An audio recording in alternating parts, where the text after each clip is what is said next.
Hello and welcome back to my channel. I am Christy Vann with VANNtastic Finances, and on this channel I teach velocity banking.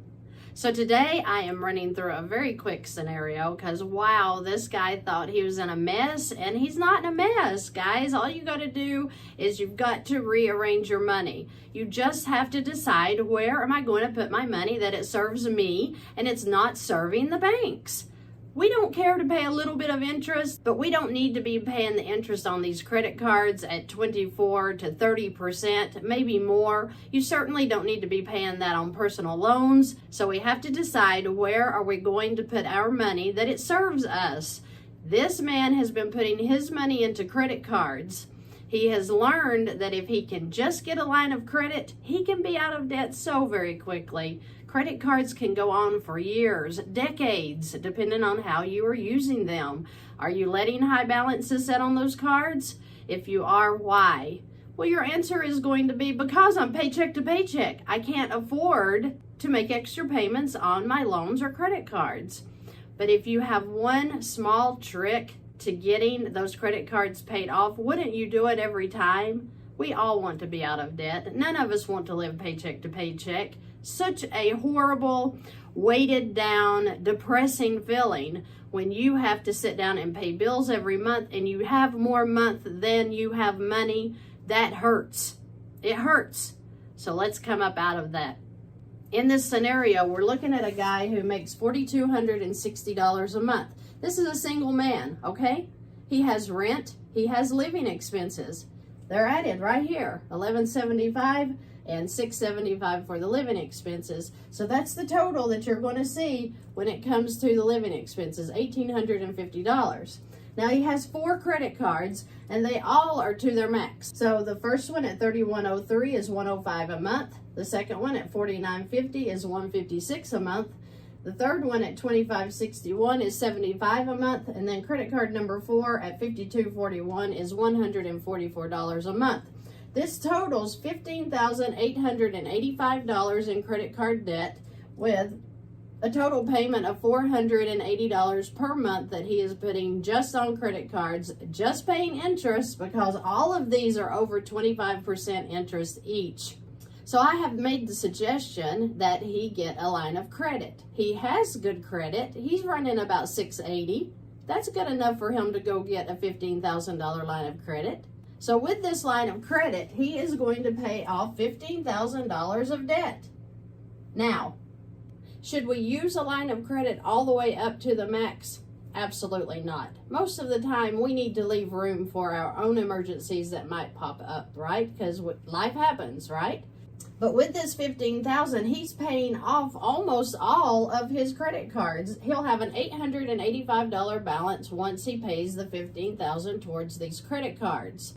When he does it, he now has $15,000 in credit available here for any urgent need he may have, whether it be medical, whether it be appliances break, whether it be his car breaks down, okay? He's going to have the credit here to take care of the things he needs to take care of. That's why it's okay to transfer the whole $15,000 into the max on this line. This line of credit is at 12%, so that is pretty high, but it's lower than these, right? So we're going to win in 2 ways here. 1, we've paid off these high interest credit cards. 2, we now have the $480 in extra cash flow because he's paying these off. Now he has this amount every month to add into this line that's going to pay it off. So with the $15,000, he's going to pay off credit card number 1, number 2, number 3, and number 4. Now he only has an $885 balance that he's working with, which is absolutely no problem. He could pick that up as soon as he makes the first payment onto this line. He can pick up that $885 and pay it off. No big deal. But this is how his rundown is going to go. After he transfers the credit card debt into this line, he's going to put his income of $4,260 into the line. That immediately brings his balance down to $10,740, which automatically cuts the interest off, right? But I have figured the interest at the $15,000, 12%, being approximately $150. Now remember, the bank does an average daily balance, so it's not going to be that high. As soon as he puts the money in and this balance drops, guess what? That average daily balance goes down. I figured it at the high, so we're at $150. Now his balance is $10,890. The living expenses now, his rent and his living expenses are going to be taken back out through the same account, $1,850. Month 2, the income is going to go in. Looky here, his balance drops to $8,480.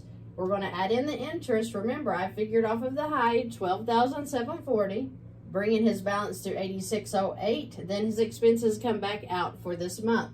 Month 3, the income goes in, $4,260. Look here, he's at $6,198 in 3 months. Of course, in the 3rd month, we're going to add the expenses and the interest back. Month 4, income goes in, $3,893. Expenses and interest come back out. Month 5, income in, expenses and interest down to $60, and that's off of the high of the $58.25 at 12%. His balance would be at $34.75. Guess what? In month 6, income goes in. He's paid off. He can't even put all of his income in because it's only $34.75 due, right? This is where he would add in the $885 if he wanted to. He could add in the $885 all through here. He doesn't have to let that sit for 6 months. But within 6 months, he is going to be completely out of his credit card debt, which is what any one of you sitting out there can do. If you have a low credit score, work on these credit cards. Be making those payments daily. Small little micro chunks into those credit cards will help build your score so much. So within a month or 2, you too can get a line of credit and wipe out that debt. Let's stop living paycheck to paycheck. This is very easy, guys. It's where you're putting your money. Where are you putting your hard-earned money? Have you been taught to make payments like we all have? Of course you have. Come out of that. Follow the light into a new, better place, because we have a better place to put our money. It's up to you to get busy, work on your credit, find your line of credit, move that debt into that line of credit, and find financial peace. It is out there, and I want you to find it. I'm so excited that you have a way now. If you have any questions or comments, please leave them below. If you need to contact me, I have links below. I have services. If you don't even have a clue of what Velocity Banking is, I have a playlist that you can buy for $12.99 that give you the basics of Velocity Banking. I'm not trying to break your bank. I'm trying to give you a push up to be well on your way, paying very little money to get started and move in a direction that is going to have you financially free for the rest of your life if you keep using Velocity the correct way. But you don't need anyone to help you with your debt. You have the secret. I have over 300 videos on this channel alone showing you different scenarios to use to get out of your home loans, your student loans, your personal loans, a car loan, your credit cards. It's all free information, and it's all right there for you. Thank you for joining me today. I hope you guys have a terrific week.